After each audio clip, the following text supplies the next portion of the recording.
वरती पाय सरकारचा करायचा काल खाली डोकं वरती पाय छत्रपती शिवाजी महाराज की जय बापाची शिवाजी महाराज की जय कुणाच्या बापाची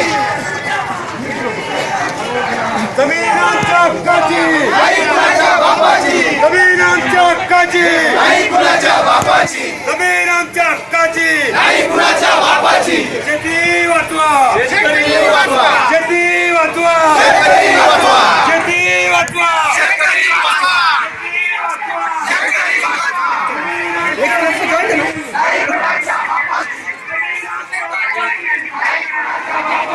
चला चला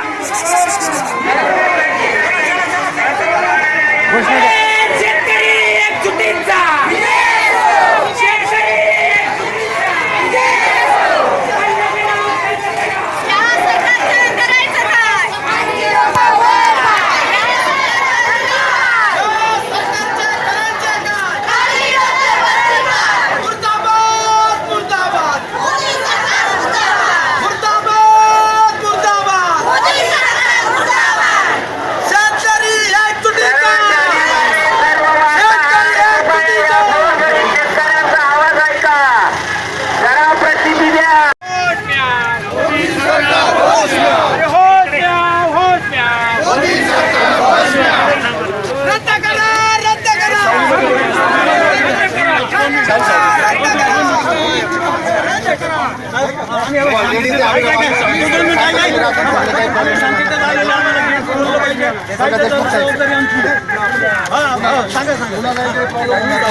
शिष्टमंडळ ऐका ना शिष्टमंडळ बाहेर आल्यानंतर लागल्यास तुम्हाला सावलीत बसू बस या काहीच करणार नाही आम्ही काहीच करणार नाही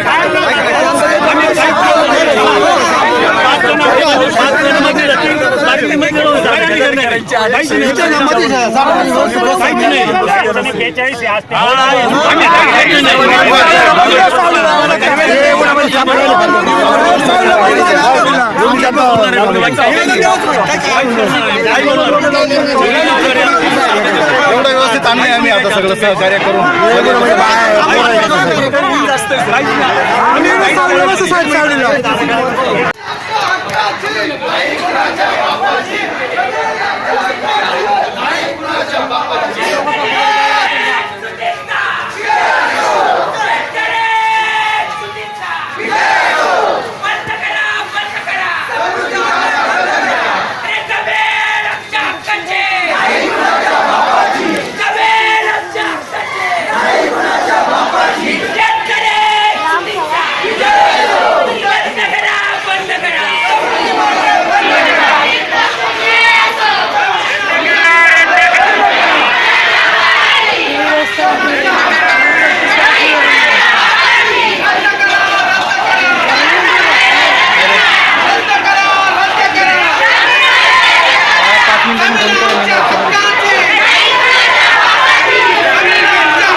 घ्या आता.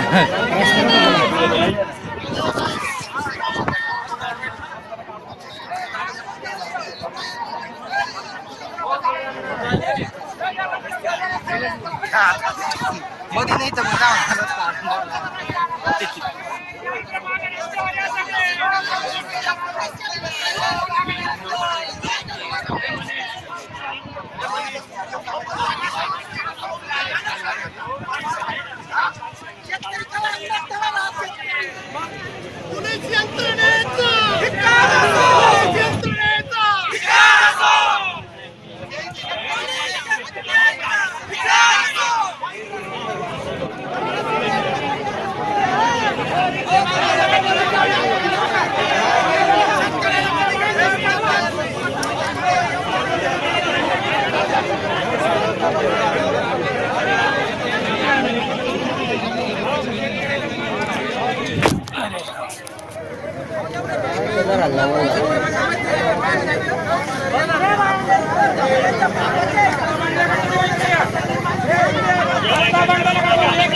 इकडे या बायांना, इकडे या.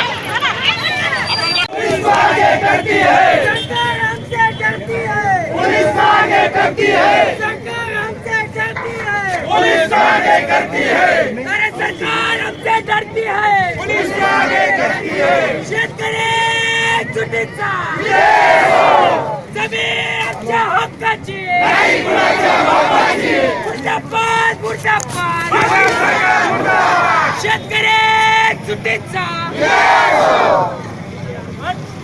देणार नाही देणार नाही देणार नाही देणार नाही देणार नाही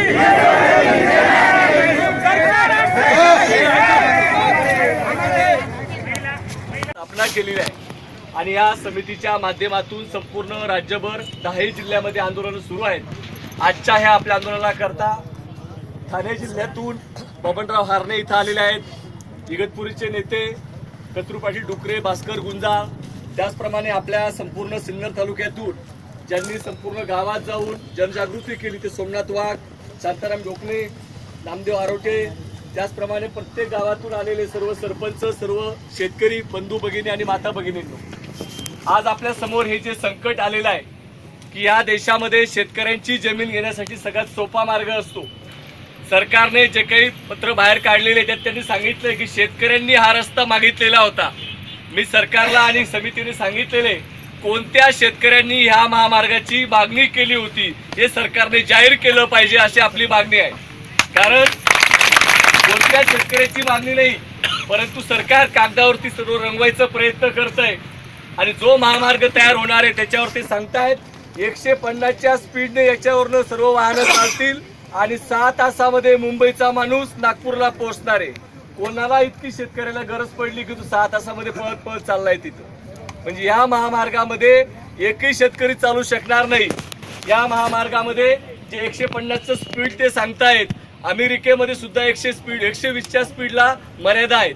तर 150चं स्पीड कुठं चालवणार आहे त्याचा जाब आपण विचारला पाहिजे.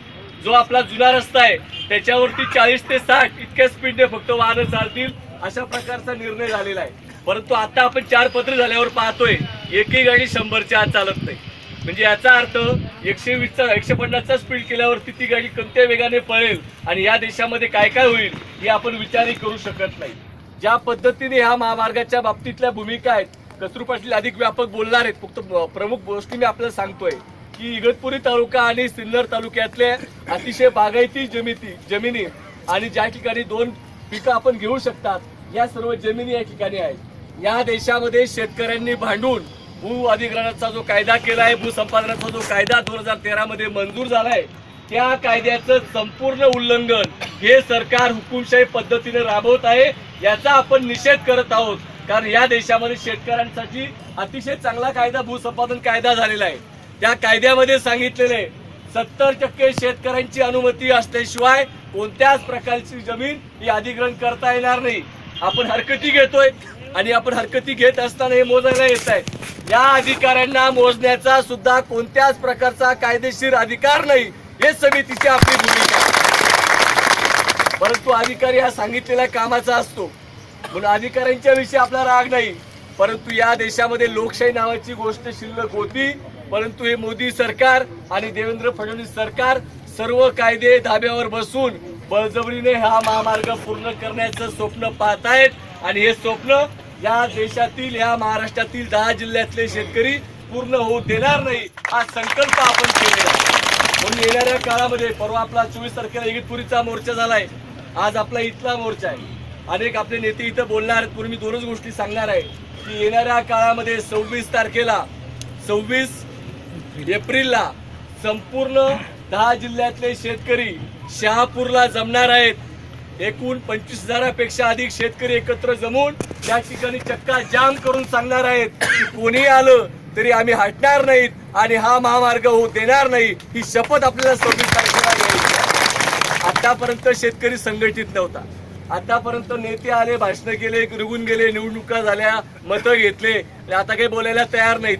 आपण लोकशाही राज्यामध्ये राहतो म्हणून आपल्या प्रत्येकाने आपण ज्यांना मतदान केलं ते जिल्हा परिषदचे सदस्य असो, आपल्या ग्रामपंचायतीचे असो, आमदार असो, यांना आपण विचारलं पाहिजे या संघर्षामध्ये तुमची साथ आम्हाला थोडी आहे, परंतु संघर्षामध्ये सुद्धा सहभागी व्हा। आणि अतिशय आनंदाची गोष्ट आहे की आपल्या जिल्ह्यातले इगतपुरीचे आमदार निर्मलाताई गावित असतील, आपले राजाभाऊ वाजे आमदार असतील, हे दोघेही आपल्या ह्या जनलढ्याच्या सोबत आहे, म्हणून आपल्याला कोणीच काही करू शकत नाही। येणाऱ्या काळातल्या सर्व आंदोलनाला आपण साथ द्यावी अशा प्रकारचं आपलं आवाहन करतो। या ठिकाणी शहापूरचे लढवून नेते बबनराव हार्णे इथं आलेले आहेत, कचरू पाटील इथं आहेत। मी प्रथमतः कचरू पाटील डुकरेंना विनंती करतो, आज तुम्ही बोला मग की त्यांनी या प्रसंगी कचरू पाटील डुकरे यांनी 2 शब्द बोलावे, त्यानंतर हार्णे बोलतील आणि शांताराम डुकरे त्यानंतर बोलतील। पहिले कचरू पाटील।